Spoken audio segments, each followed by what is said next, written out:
إن الحمد لله نحمده ونستعينه ونستغفره ونتوب إليه ونعوذ بالله من شرور أنفسنا ومن سيئات أعمالنا من يهده الله فلا مضل له ومن يضلله فلا هادي له أشهد أن لا إله إلا الله وحده لا شريك له وأشهد أن محمدا عبده ورسوله قال الله تبارك وتعالى يا أيها الذين آمنوا اتقوا الله حق تقاته ولا تموتن إلا وأنتم مسلمون يا أيها الناس اتقوا ربكم الذي خلقكم من نفس واحدة وخلق منها زوجها وبث منهما رجالا كثيرا ونساء واتقوا الله الذي تساءلون به والأرحام إن الله كان عليكم رقيبا يا أيها الذين آمنوا اتقوا الله وقولوا قولا سديدا يصلح لكم أعمالكم ويغفر لكم ذنوبكم ومن يطع الله ورسوله فقد فاز فوزا عظيما فإن أصدق الحديث كتاب الله وخير الهدي هدي محمد صلى الله عليه وسلم وشر الأمور محدثاتها وكل محدثة في الدين ضلالة كل ضلالة في النار والعياذ بالله وبعد أحبائي أعزني الله وإياكم جميعا أمسينا على فطرة الإسلام وعلى كلمة الإخلاص وعلى دين نبينا محمد صلى الله عليه وسلم وعلى ملة أبينا إبراهيم حنيفا مسلما وما كان من المشركين وبعد suka untuk senantiasa kita dapat bertemu. Alhamdulillah, Alhamdulillah, thumma Alhamdulillah. Kita sama-sama terpanggil untuk sama-sama meluangkan masa kita demi untuk memperbaiki kesihatan keimanan kita. Kerana kalau kita kata kesihatan jasmani memerlukan kepada diet, memerlukan kepada fitness dan seterusnya, maka ketahuilah bahawasanya kesihatan rohani adalah lebih penting daripada kesihatan jasmani. Inna hajatal qalbi ilal imani ashaddu min hajatil jasadi ilal ta'am. Sesungguhnya perlunya hati kepada siraman rohani itu lebih tinggi dan lebih besar daripada perlunya badan kepada makanan. Nah, istilah kata biarlah mati jasad, janganlah mati hati.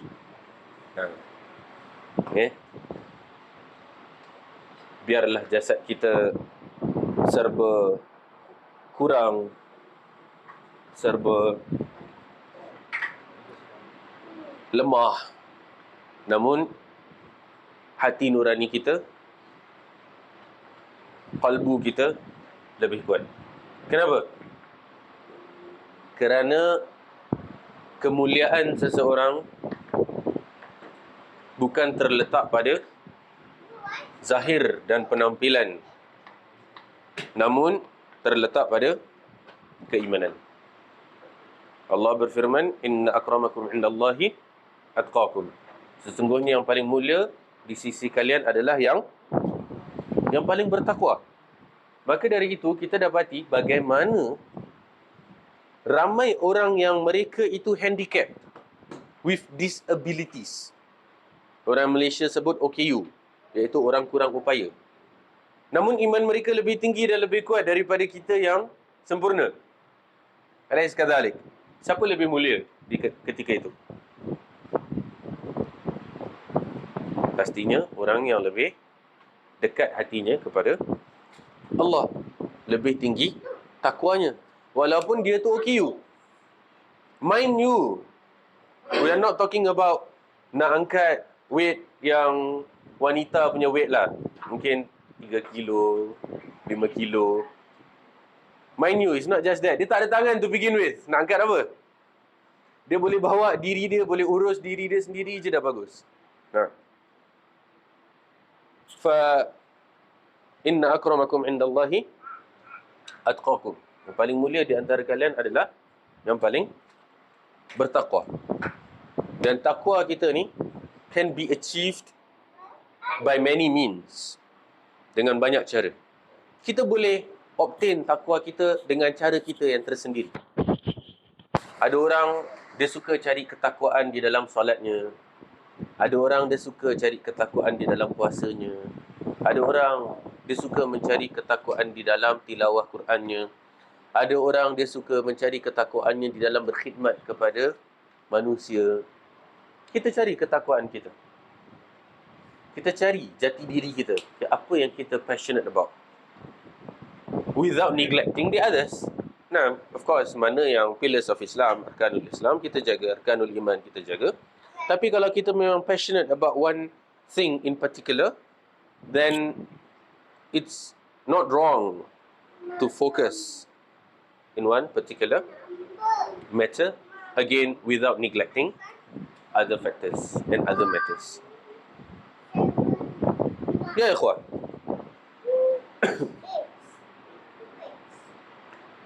Kehidupan ni adalah tentang bersyukur. Dan kehidupan ni adalah tentang bagaimana kita mempererat hubungan kita dengan Allah. Now, biasanya manusia akan ingat Allah dalam keadaan apa? Dalam keadaan susah. Bila dia tengah susah, baru Allah. Betul? Bila dia tengah senang, dia lupa kan? Tahukah kita, bilakah masa yang paling bagus, paling sesuai, paling mantap untuk minta kepada Allah? Bila? Bila kita tengah senang, masa itulah yang paling afdal untuk kita minta lagi kepada Allah. Ajib. Ajib.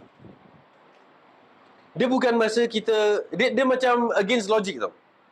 Kalau nak ikut logik, masa kita susah kita minta Allah, that is self-explanatory. It goes without saying that masa susah definitely kita akan minta kepada Allah, betul? Tapi berapa ramai orang yang masa senang, dia lupa nak minta kepada Allah. Padahal yang paling afdal minta kepada Allah ialah bila kita tengah senang. Itu yang pelik dia tu. Nah.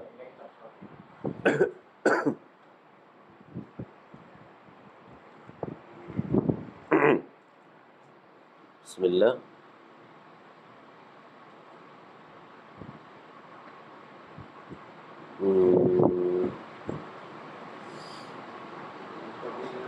Aywa.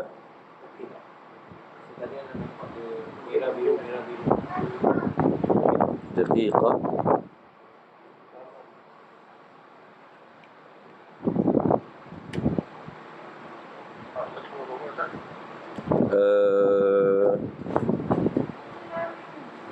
دقيقة.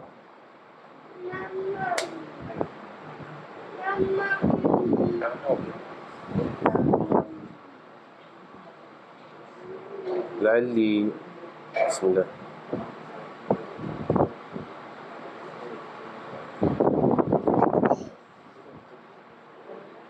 هذا ما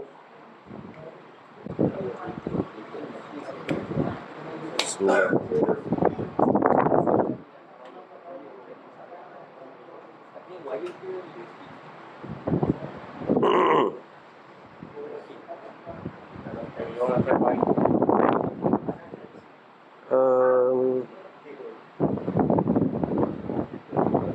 الأصل هذا موجود.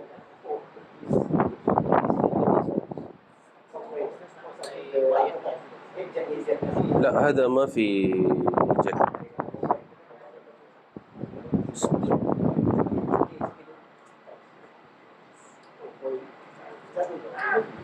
دقيقة. أيوة طيب الآن واضح ها؟ طيب الآن الصوت واضح؟ نعم الصوت واضح الآن.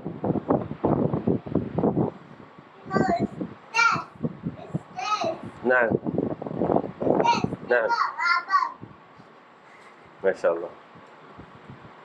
طيب يا إخوة maka Rasul sallallahu alaihi wasallam bersabda, ta'arraf 'ala Allah fi ar-rakha' ya'rifka fi syiddah. kenal-kenallah, dekat-dekatlah dengan Allah ketika mana kita dalam keadaan lapang, maka niscaya Allah akan ingat kita ketika kita dalam keadaan susah. Kerana yang menjadi ujian kita manusia untuk nak ingat Allah bukan ketika kita dalam keadaan susah. Tapi yang ujiannya sebenarnya adalah ketika kita senang tu kita ingat Allah tak? Pelik tapi benar. Kalau masa susah macam kita cakap, self-explanatory and it goes without saying that kita akan ingat Allah. Bila kita ditimpa musibah apa tu semua kita ingat Allah. Tapi tak.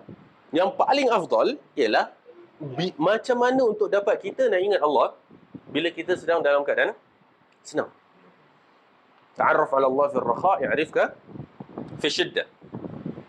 Kenalilah Tuhanmu dalam keadaan tenang, lapang, senang, maka niscaya dia akan mengenali anda dalam keadaan susah. Sebab tu tak pelik bila seseorang yang kita dapati dia itu menzahirkan dan menampakkan kesyukuran dia kepada Allah. Dia pandai untuk nak tunjukkan syukur dia kepada Allah. Bukan nak tunjuk pada manusia. Dia nak pandai untuk tunjukkan syukur dia kepada Allah. Misalnya kata, lagi Allah beri dia lebih, lagi dia habiskan fisabilillah. Lagi banyak. Bila Allah kasih dia motor misalnya, dia pakai motor untuk berkhidmat untuk Allah, maka niscaya Allah akan bagi lebih lagi. Allah kasih dia kereta pula misalnya. Dan dengan kereta tu pun dia tambah lagi khidmat dia kepada Allah. Untuk majlis ilmu, untuk khidmat kepada ibu bapa, untuk khidmat kepada adik-beradik, masyarakat dan seterusnya. Maka niscaya akan dilebihkan lagi. Dilebihkan lagi.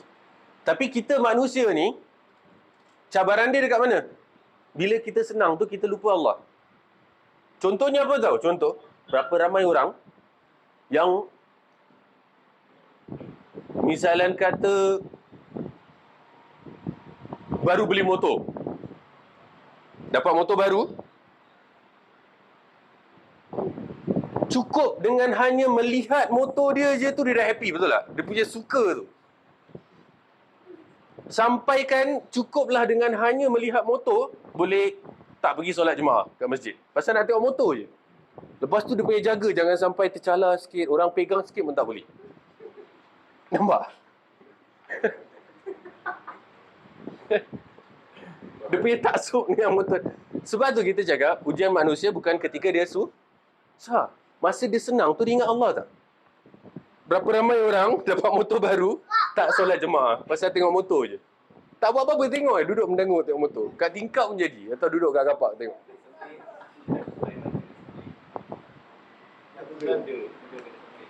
Pasal sayang. Okey, kita pause dulu untuk azan isyak. Bismillah. Silakan.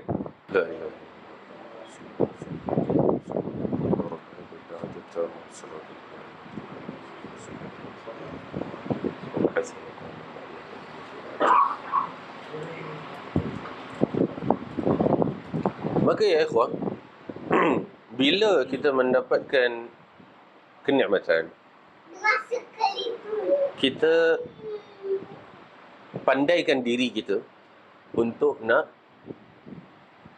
menunjukkan bukti kesyukuran kita atas nikmat. Allah berfirman dalam surah Duha ayat terakhir, wa amma bi ni'mati rabbika fahaddits. Dan dengan nikmat Tuhanmu tu kamu tunjukkan. Maksudnya bukan show off kat manusia. Lah, tunjukkan our gratitude to Allah. That bila dapat kenderaan misalnya, oh lagi tambah khidmat dia. Lagi banyak. Bila dapat limpahan harta, bila dapat bonus, bila dapat apa, lagi banyak dia spend. Jadi contoh yang ketara ketika misalnya kata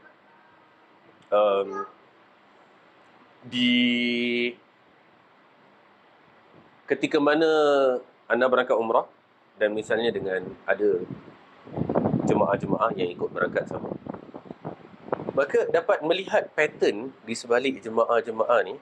Ada jemaah yang Masya Allah, Tabarakallah, dia akan spend untuk orang. And dia tak kisah. Dia boleh pergi umrah tiap tahun. Macam mana dia boleh pergi umrah tiap tahun? Dan bila diperhatikan, bila dia pergi umrah tu, kalau misalnya kata orang lain belikan untuk kasih jemaah kurma yang 5 rial, 10 rial punya ke apa ke, dia boleh beli yang 100 rial tapi share-share untuk semua orang misalnya. Lepas tu belikan hadiah untuk ahli keluarga di negeri. Spend. Tak lokek. Spend. Nah, bila mana kita pandai menunjukkan bukti syukur kita kepada Allah, maka Allah akan limpahkan lagi. Oh, dia ni pandai spend untuk menunjukkan kesyukuran. Tetapi kalau orang yang bila mana dia dapat segitu, kemudian dia tak pandai nak wa amma bi ni'mati rabbika fahaddith, dan dengan nikmat Tuhanmu kamu tunjukkan, dia kira sekadar yang cukup makannya, maka diberikan kepada dia sekadar yang memang dia perlukan segitu je lah. Inilah memang nasib atau bagianmu segini ya seginilah. You don't even need more pun. Nak berapa bagi?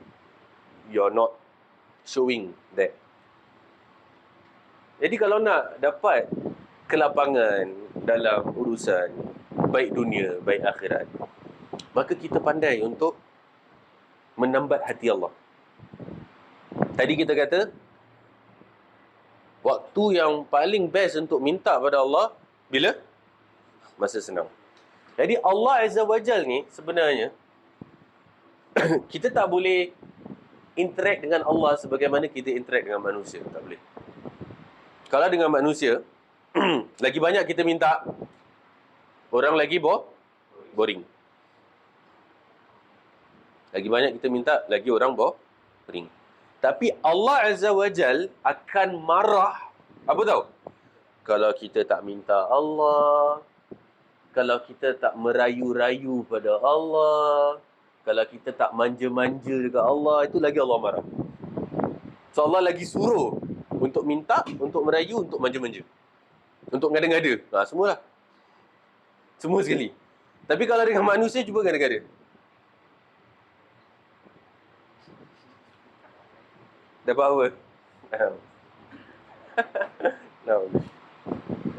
Kan? Tapi dengan Allah, lagi kita ngada-ngada, lagi Allah suka. Sebab tu para sahabat ridwanullahi alaihim jami'an, dengar ni. Para sahabat dia punya ta'alluq kepada Allah, ketergantungan mereka kepada Allah punya tinggi, punya kuat sampai apa tahu? Slipper putus, ya Allah, slipper aku putus. Aku minta slipper, ya Allah. Maka bila kita minta, bukan berarti tiba-tiba satu kelepuk, satu slipper jatuh daripada langit. Tak, bukan. Tapi Allah akan menghantar hamba-hambanya untuk fulfill your needs. It may not be through that so-called mythical, magical way. No. Macam kita cakap, it must be humanly possible. So Allah akan menghantar tentera-tenteranya, hamba-hambanya untuk fulfill your needs. Sahabat, slipper putus, minta Allah. Ya Allah, slipper aku putus. Mungkin pada kita perkara yang sepele atau perkara yang remeh, perkara yang kecil. Allah, slipper je pun. Slipper je kot. Kan? Tapi, bagaimana sahabat mengamalkan tawakal mereka, ketergantungan mereka kepada Allah tu, sampai slipper putus pun mengadu ke Allah. Manja, merayu, ngada-ngada. Dengan Allah tak apa. Nah, jangan dengan selain Allah. Jadi bila kita pandai, maka akan dilimpahkan lebih banyaklah lagi. La in syakartum la azidannakum wa la in kafartum min azabi lasyadid. Sekiranya kalian syukuri, maka niscaya aku akan tambahkan lagi. Namun jika kalian kufuri, maka ketahuilah bahawasanya azabku adalah sangat pedih. Dan Allah kalau dah cinta seorang hamba, Allah akan suruh Jibril cinta hamba tu. Allah kalau dah cinta seorang hamba, Allah akan suruh Ahlus Sama cinta hamba tu. penduduk langit semua untuk suruh cinta hamba. Kalau Allah dah cinta seorang. Kita je kalau dah sayang anak, kita pamper, betul tak? Lagi kalau Allah, bayangkan kalau kita dapat pampering daripada Allah. Mesti lagi best kan? Padahal kita dah dapat kita punya kadar yang selayaknya sepatutnya. Tapi being pampered, kira given more attention. Masya Allah. Why not?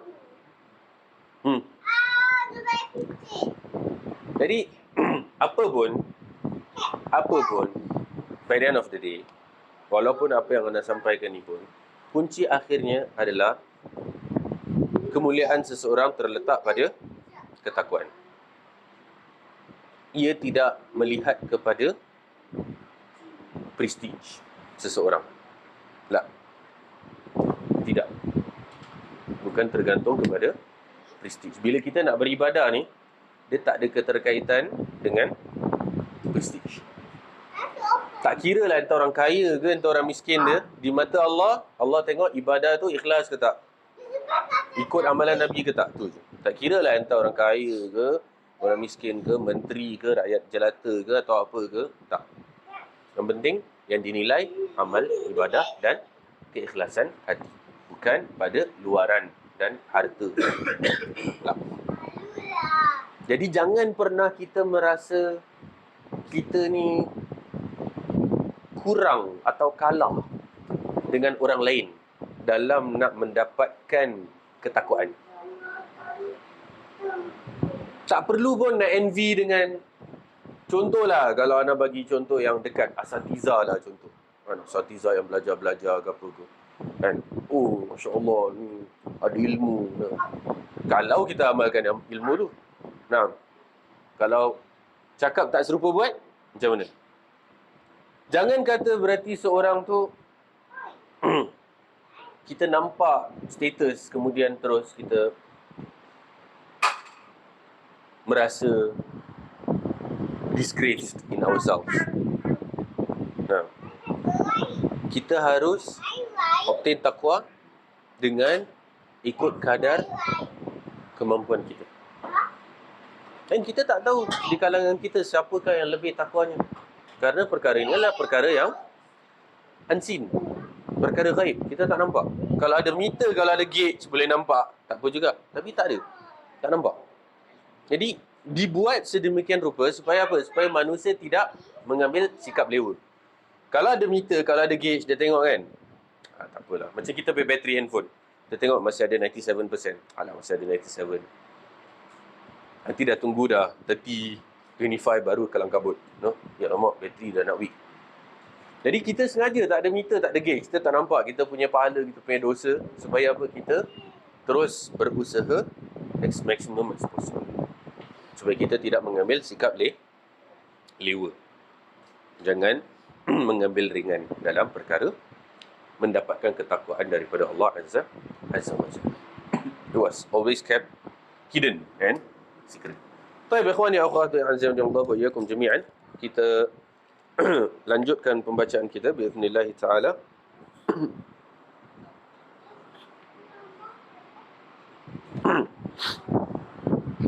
Khabar daripada Allah tentang hal itu, iaitu pada bahagian yang kedua, masih dalam dalil naqli, bahagian yang kedua. Syekh Abu Bakar Al-Jazairi rahimahullah taala berkata, khabar daripada Allah tentang hal itu, di mana Allah berfirman, a'udzubillahi minasyaitonir rajim, wa laqad ba'athna fi kulli ummatin rasulan an i'budullaha wajtanibut taghut. An-Nahl 36. Dan sesungguhnya kami telah mengutuskan dalam kalangan tiap-tiap umat seorang rasul dengan memerintahkannya menyeru mereka, iaitu umat mereka, hendaklah kamu menyembah Allah dan jauhilah taghut. Dan banyak kali telah kita sama-sama kongsikan bagaimana the message of akidah has been the same daripada zaman Nabi Adam, kemudian kepada Rasul yang pertama Nabi Nuh AS, sampailah kepada Nabi Muhammad SAW. Terus Nabi Ibrahim, Nabi Ishaq, Ismail, Ishaq, Yaqub, Yusuf, Ayub, Musa, Isa, semuanya menyeru kepada tauhidullah azza wa jal dan menjauhi kesyirikan. Yang menjadi perbezaan antara satu Nabi kepada satu Nabi yang lain dari segi syariat hanyalah pada perkara syariat amalan, iaitu amalan ibadah. Bentuknya berubah-ubah. Bentuk peribadatannya, halal haramnya. Itu sahaja yang berubah. Tapi akidah has been the same. Apa tu akidah? Iman pada Allah, iman kepada malaikat, kitab, rasul, hari akhir dan qada dan qadar. Semua Nabi, semua Rasul bila menyampaikan wahyu kepada umat mereka pasti menyentuh tentang perkara-perkara ini. Adapun yang membezakan antara satu Nabi dengan Nabi yang lain, satu Rasul dengan Rasul lain hanyalah dalam perkara syariat dan halal haram sahaja. Kemudian dalam Al-Baqarah 256 Allah berfirman, فَمَنْ يَكْفُرْ بِالطَّاغُوتِ وَيُؤْمِنْ بِاللَّهِ فَقَدِ اسْتَمْسَكَ بِالْعُرْوَةِ الْوُثْقَى لَا انْفِصَامَ لَهَا. Oleh itu, sesiapa yang tidak percayakan taghut dan dia pula beriman kepada Allah, maka sesungguhnya dia telah berpegang kepada simpulan atau tali ikatan agama yang teguh dan tidak akan putus. Kita senantiasa diajarkan oleh Allah untuk mengkaitkan peribadatan hanya untuk Allah Azza wa Jalla dan tidak kepada selain Allah. Dalam segala bentuk aspek peribadatan. Doa kita, tawakal kita. Bila kita sebut ibadah je mesti semua orang ingat solat, puasa, zakat, haji, betul tak? Tapi kita terlupa kadang ada benda macam doa. Nabi bersabda, ad-du'a huwal ibadah. Doa itu adalah ibadah. Maka dalam berdoa, wajib hanya berdoa minta kepada Allah, tidak kepada selain Allah. Minta isti'anah, minta pertolongan. Maka semuanya wajib hanya kepada Allah Azza wa Jalla, tidak kepada selain Allah. Tawakal kita, pasrah kita, semuanya hanya untuk Allah. Sembelihan kita, nazar kita, azam kita, apa sahaja ketika kita mengharungi kehidupan ini, maka semuanya adalah untuk Allah Azza wa Jalla semata, tidak kepada selain Allah. Kemudian di dalam Al-Anbiya 25 Allah berfirman, وَمَا أَرْسَلْنَا مِنْ قَبْلِكَ مِنْ رَسُولٍ إِلَّا نُوحِي إِلَيْهِ أَنَّهُ لَا إِلَهَ إِلَّا أَنَا فَاعْبُدُونِ. Dan kami tidak mengutuskan sebelummu, wahai Muhammad, seorang Rasul pun melainkan kami wahyukan kepadanya bahawa sesungguhnya tiada Tuhan yang berhak disembah melainkan aku, oleh itu beribadalah kamu kepadaku. Part mana yang kita manusia ni tak berapa nak celik, tak berapa nak faham tentang Allah kata tiada Tuhan yang berhak disembah melainkan aku, oleh itu beribadalah kamu kepadaku. Tapi kita masih menyelewengkan ibadah kita kepada selain Allah. Tawakal kita kepada selain Allah. Mintanya kita kepada selain Allah. Apa-apa urusan kita, kita minta manfaat, minta dijauhkan madarat, apa semua, banyak daripada selain Allah. Bergantung entah itu kepada jimat ke, kepada tangkal, kepada entah jin sana, jin sini, ada istilahnya saka dan seterusnya. Sepertinya kehidupan kita bergantung kepada benda tu. Sepertinya kalau tak ada saka, bisnes kita tak akan maju misalnya. Na'udzubillah min dhalik. Mana tawakal kita? Mana tawakal kita? Kenapa kita bergantung kepada selain Allah Azza wa Jalla dalam kehidupan harian kita, dalam keperluan kita, dalam permintaan kita, dalam minta untuk dilindungi daripada mara bahaya dan sebagainya. Allah berfirman dalam Az-Zumar 64, "Qul afa ghairallahi ta'muruni a'budu ayyuhal jahilun." Katakanlah wahai Muhammad kepada orang-orang musyrik itu, sesudah jelas dalil-dalil kesesatan Allah, keesaan Allah yang demikian, patutkah kamu menyuruhku menyembah atau memuji yang lain dari Allah, wahai orang-orang yang jahil? Allah menyuruh Nabi Muhammad sallallahu alaihi wasallam untuk bertanya kepada orang musyrikin, adakah patut engkau nak suruh aku sembah dan beribadah kepada benda-benda lain, setelah mana datang jelas dalil keesaan Allah hanya untuk beribadah kepada Allah. Korang masih lagi nak menyuruh manusia menyandarkan diri mereka kepada Lata, Uzza, Manat, Hubal dan seterusnya, atau kepada pokok, atau kepada batu, atau kepada dewa-dewi, atau kepada kepercayaan itu dan ini. Sedangkan telah jelas perintah untuk beriman kepada Allah. Bila kita first masuk Islam, Masya Allah, bila first masuk Islam, kita masuk Islam pasal siapa? Pasal Allah Azza wa Jalla. Betul tak? Mana datang muncul all this? Kita tak masuk Islam pasal dewa-dewi. Kita tak masuk Islam pasal pokok, pasal saka, pasal jin, pasal apa ni. Semua kita masuk Islam pasal Allah. Dan kenapa kemudiannya ketergantungan kita palingkan kepada selain Allah? Pelik. Kita mengaku sebagai Muslim. Maka kita buktikan keimanan dengan hanya mengesakan Allah. Qul huwallahu ahad, Allahus samad, lam yalid wa lam yulad wa lam yakul lahu kufuwan ahad. Katakanlah bahawasanya Allah itu adalah yang Maha Esa. Allahus samad, yang mana Allah itu diperlukan oleh selainnya, sedangkan Allah sendiri tidak perlu kepada selainnya. Lam yalid wa lam yulad, tidak melahirkan dan tidak juga dilahirkan. Wa lam yakul lahu kufuwan ahad, dan tidak ada yang sama dan serupa dengan Allah Azza wa Jalla, baik daripada segi zat, baik daripada segi sifat, asma dan semuanya. Tak ada yang sama dengan Allah Azza wa Jalla. Maka kalau dah Allah tu unik, the one and only, maka apa lagi yang kurang?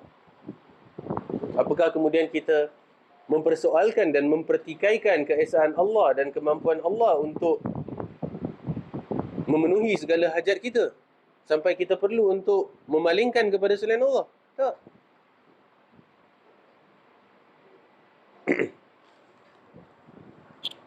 Kemudian Al-Fatihah yang selalu kita sebut-sebut. Yang kelima, Iyyaka na'budu wa iyyaka nasta'in. Iaitu, Engkaulah sahaja ya Allah yang kami sembah, dan kepada Engkau sahajalah kami memohon pertolongan. Tidak ada selain daripada Allah. Hanya Engkau ya Allah kami sembah, dan hanya Engkau ya Allah kami minta pertolongan. Clear tak? Wa iyyaka nasta'in, dan hanya kepada Engkau ya Allah kami minta pertolongan. Kita serahkan semuanya kepada Allah, setelah mana berusaha dengan semampu kita. Jangan sekali-kali kita palingkan ketergantungan kita kepada selain Allah. Na'udzubillah min dzalik. Jangan pernah. Selalu sandarkan, gantungkan, ingat pada Allah Azza wa Jal dalam keadaan susah, apalagi dalam keadaan senang. Ingat kepada Allah fis sirri wal alan, dalam keadaan kita bersendirian, berrahsia, dan juga dalam keadaan beramai-ramai. Fis sir, sendirian, ingat Allah. Fil alan, tengah dalam keadaan ramai, ingat pada Allah. Selalu ketergantungan dan peribadatan yang ditujukan hanya untuk Allah Azza wa Jalla. Dalam An-Nahl ayat yang kedua, yunazzilul malaikatu birruhi min amrihi ala man yasha'u min ibadihi an anziru annahu la ilaha illa ana fattaqun. Dia menurunkan malaikat membawa wahyu dengan perintahnya kepada sesiapa yang dikehendakinya dari hamba-hambanya yang layak untuk menjadi rasul. Dan dia berfirman kepada Rasul-Rasul, hendaklah kamu menegaskan kepada umat manusia bahawa tiada Tuhan melainkan aku, oleh itu bertakwalah kamu kepadaku. Masya Allah. Ayat ni begitu indah sekali. Kalau kita tengok, dia iaitu Allah menurunkan malaikat membawa wahyu dengan perintahnya, iaitu perintah Allah, kepada siapa yang dikehendakinya dari hamba-hambanya yang layak menjadi Rasul. Masya Allah. Ada yang jealous tak dapat jadi Rasul kat sini? Ada yang jealous tak? Kenapa bukan aku yang jadi Rasul? Allah cakap kepada yang layak yang menjadi Rasul. Dan Allah memberi kepada siapa yang Allah kehendaki. Ada yang jealous tak dapat jadi Rasul?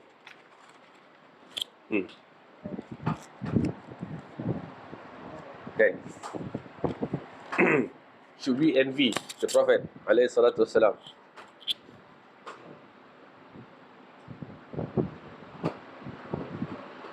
Jangan sampai hasad lah kan? Jangan sampai hasad. Hasad maksudnya kita tak dapat dan kita cakap patutnya Nabi pun tak boleh jadi Nabi. Cik, macam betul lah. Kalau aku tak dapat, Nabi pun tak boleh dapat misalnya. Tak. Paling tidak, beruntungnya lah Rasulullah dipilih menjadi Rasulullah. Kalaulah aku dapat title tu, maka Alhamdulillah. But we are happy for Rasulullah that he is the Rasul of Allah. And he is layak. Kita layak jadi Rasul apa? Ya.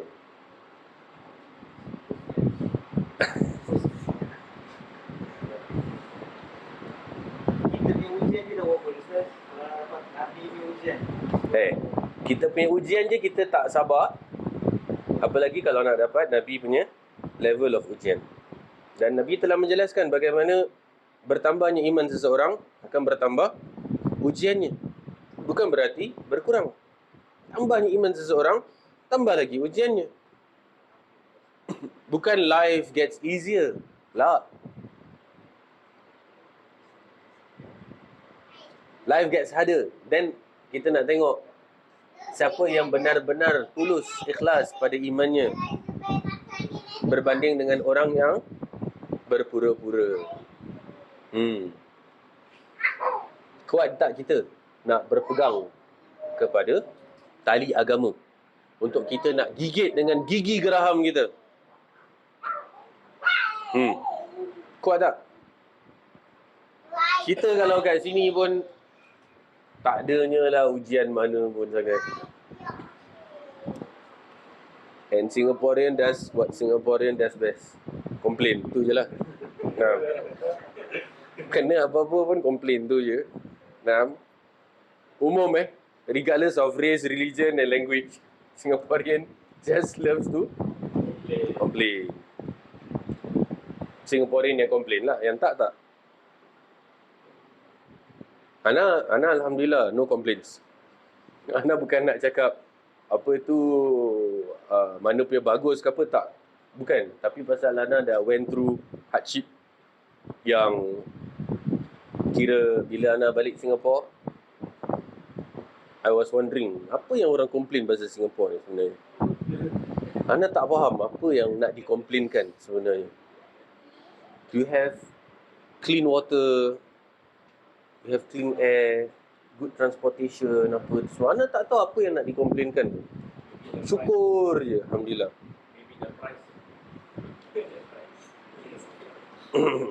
Tapi sebanding dengan apa yang kita dapat, berbanding dengan ada tempat lain yang kita pay that much price tapi kita tak dapat yang sebanding dengan berapa yang kita bayar tu, tak berbaloi. Alhamdulillah. And kita pun Masya Allah dah terbiasa kerana sudah dibesarkan di negeri ini. No complaints. Kita boleh nak hidup, kita boleh survive. Walhal ana ada ramai tamu-tamu daripada seberang, dari Malaysia, dari Indonesia dan semuanya kan, datang. Kemudian paling perit tu katanya dekat money changer tu lah, mereka cakap kan, paling perit sekali. From their money to be changed to Singapore dollar. Kemudian mereka bertanya, ya Syekh, macam mana entah boleh tinggal kat Singapore? Mereka pelik tau, macam mana kita, bukan kata orang kayangan mana lah, orang biasa-biasa boleh tinggal kat Singapore. Mereka pelik. Cakap, ana baru 2-3 hari je dah tak tahan. Macam mana entah boleh tinggal kat Singapore? Then I was like, entah, ana pun tak pernah terfikir to that level yang macam mana kita boleh tinggal kat Singapore. Kita macam dah terbiasa mungkin. Dah biasa. Tapi orang negeri lain pelik macam mana kita boleh tinggal kat Singapore. By what aspect? Financially atau Material lah, of course. Always financial lah. Macam they cannot fathom how you can survive. And in their eye, macam sesusah-susahnya orang Singapore tu macam orang paling senang kat negeri diorang kira. So kita kena bersyukur. Kalau kita asyik bandingkan dengan orang yang lagi tinggi, memang takkan ada habisnya. Pasal kita salah bandingkan diri. Kita duk tengok orang atas kita. Padahal Nabi ajar dalam perkara dunia, tengok orang bawah kita. Niscaya kita akan lebih bersyukur. Dalam perkara agama, ibadah, amalan, baru kita tengok orang atas kita. Ya Allah, aku masih sikit lagi amalan. Baru betul. Tapi dalam perkara dunia, jangan tengok orang atas. Salah. Tengok orang bawah. Pasal manusia, dia jalan kaki, dia nak naik basikal. Dia dah dapat basikal, dia nak naik motor. Dah ada motor, dia nak kereta. Dah ada kereta, dia nak 4-wheel drive. Dah ada 4-wheel drive, dia nak sports car. Dah ada sports car, dia tengah dekat traffic line ni, sports car ni. Tengok, ada helikopter. Alangkah indahnya kalau aku ada helikopter kan. Dia nak helikopter. Dah dapat helikopter, dia nak private jet. Dah ada private jet, dia nak space shuttle ke apa ke tak tahu. Nah, walhal dia started off as jalan kaki, kan? Dan tak cukup. Bukankah sepatutnya? Jadi itu kalau kita view dunia secara material, tapi Islam mengajarkan kita siapa yang ada private jet, alhamdulillah atas private jet tu, khidmatlah dengan private jet tu. Bersyukur kerana orang lain ada helikopter je. Siapa yang ada helikopter, khidmat untuk agama kerana orang lain ada sports car je. Dia tak ada helikopter.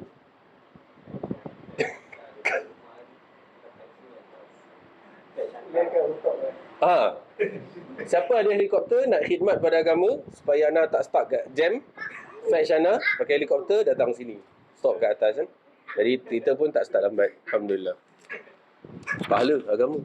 Nah.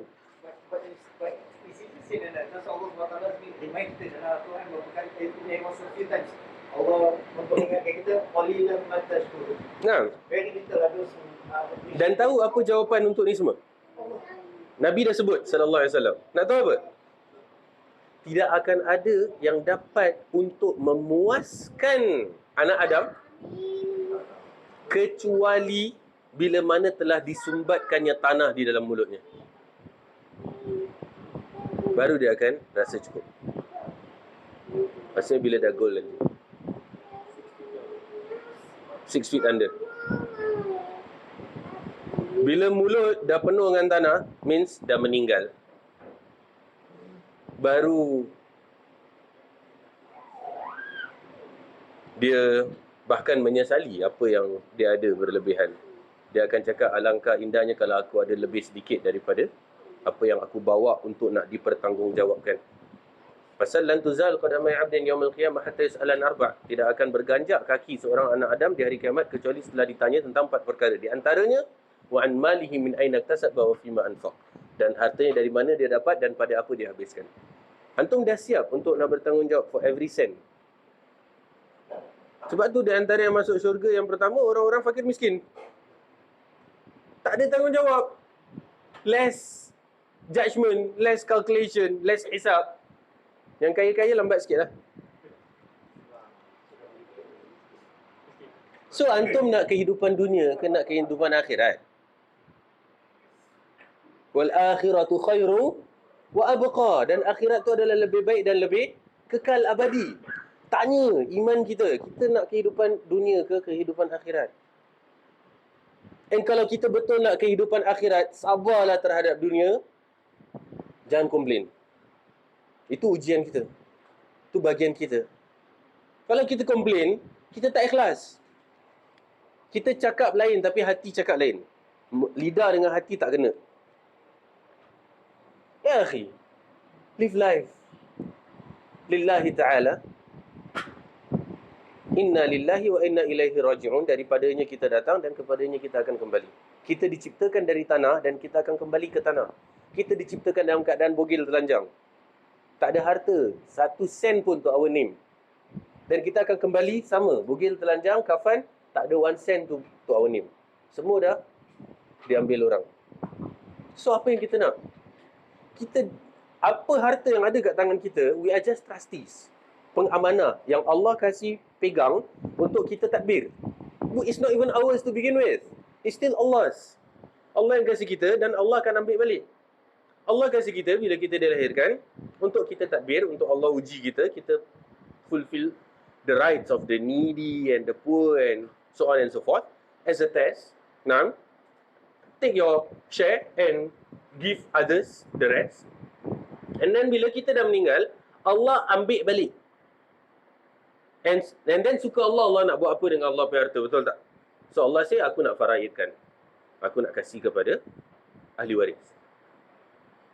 That's where, when I lecture on faraid, I love to share where faraid is not even your wealth to begin with, that you wanna distribute it based on your liking lah. There's already the ayah of inheritance in Surah Nisa. Allah dah sebut siapa dapat apa. Why? Because it's Allah's harta. Allah boleh suka, Allah nak bagi siapa. Yang awak sibuk, oh ni aku tak nak bagi, ni aku nak bagi, ni aku nak bagi lebih, ni aku tak nak bagi. It's not even yours to begin with. Yes, when you were in dunya as the trustees, yes, you can give gifts. To what? Still to obtain reward from Allah. Untuk dapat pahala. But once tanah dah masuk dalam mulut, kelas. It's not ours. Apa yang awak sibuk tentang siapa awak nak bagi, siapa awak tak nak bagi, siapa awak nak bagi lebih, siapa awak nak bagi sikit. Pada pandai awak nak halang orang daripada harta warisan. Berlaku kezaliman. Awak je lahir bugil, tak ada harta, lepas tu masa nak meninggal banyak songeh. Nah. Baby kau dapat duit, tapi mak bapak yang pakai. Nah.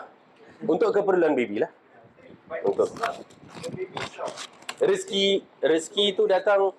Setiap hamba Allah tu datang dengan rezekinya. Masya Allah. Dan dia bawa rezeki. Nah.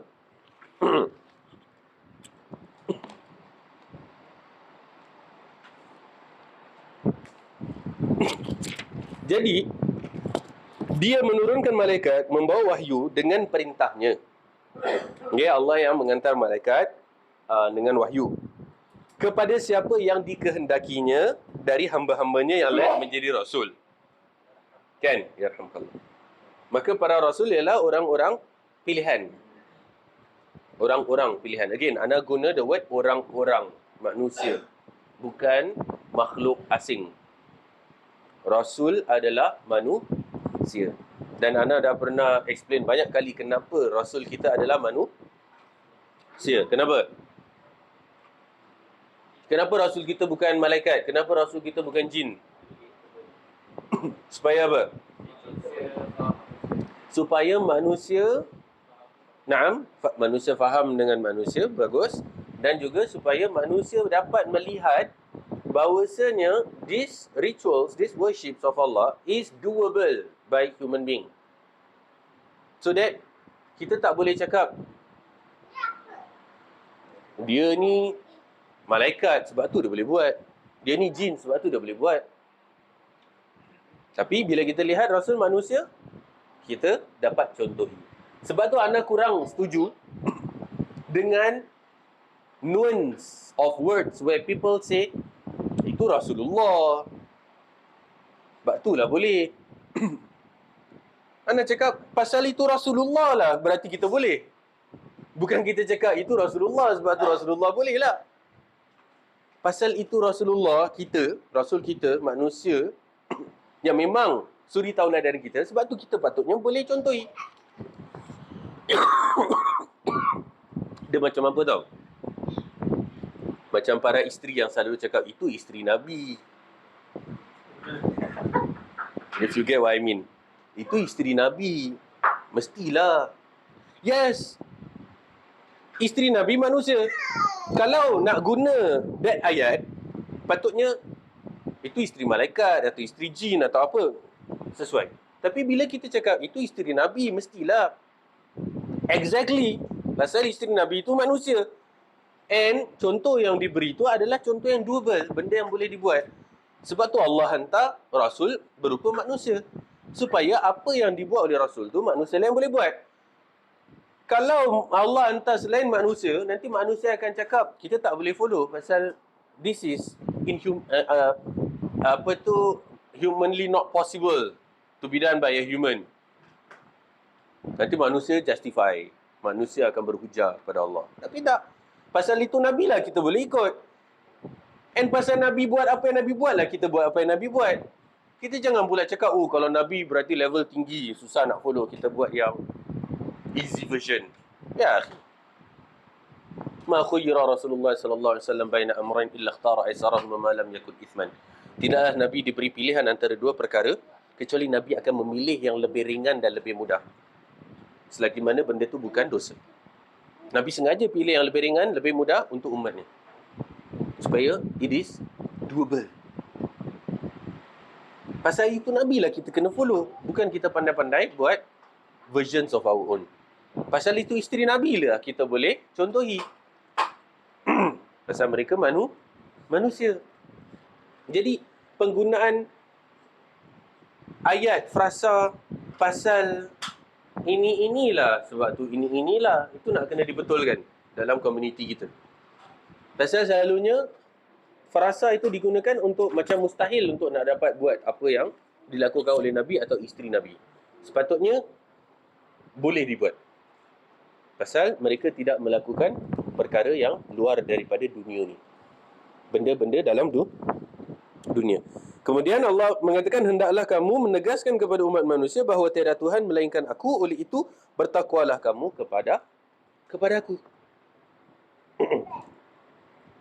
Semuanya adalah tentang penghabaran bahawasanya Allah lah yang layak untuk disembah, tiada Tuhan selain Allah, dan semua bentuk peribadatan hanyalah dituju halakan kepada Allah Azza wa Jal, tidak kepada selain Allah. Kalau antum tengok kenapa topik ni dia banyak dalil-dalil on ibadah, pasal nanti lepas ni dia akan start masuk tentang tawassul, wasilah.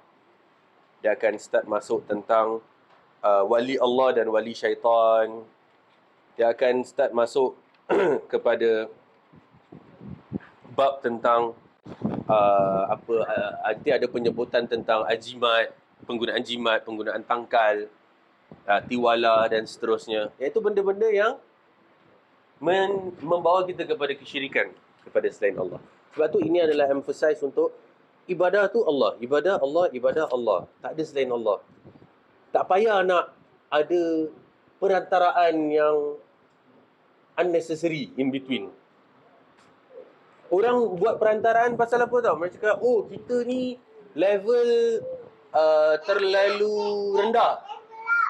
That's why kita perlu tawasul kepada wali ini dan seterusnya supaya disampaikan kepada Allah. Pasal untuk kita nak terus dengan Allah, kurang sopan katanya. Kurang adab, kurang etika.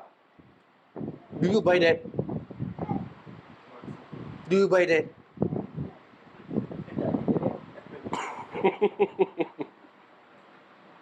Can you believe it? No. Like, habis kalau masa kita tengah bersendirian dalam hutan, di tengah-tengah padang pasir, kita tengah betul dalam keadaan susah, kita ingat wali Allah ke kita ingat Allah? Pastinya ingat Allah. Sebab tu baik dalam keadaan susah maupun dalam keadaan senang, selalu untuk kembali ikatkan hati kita kepada Allah, bukan kepada selain Allah.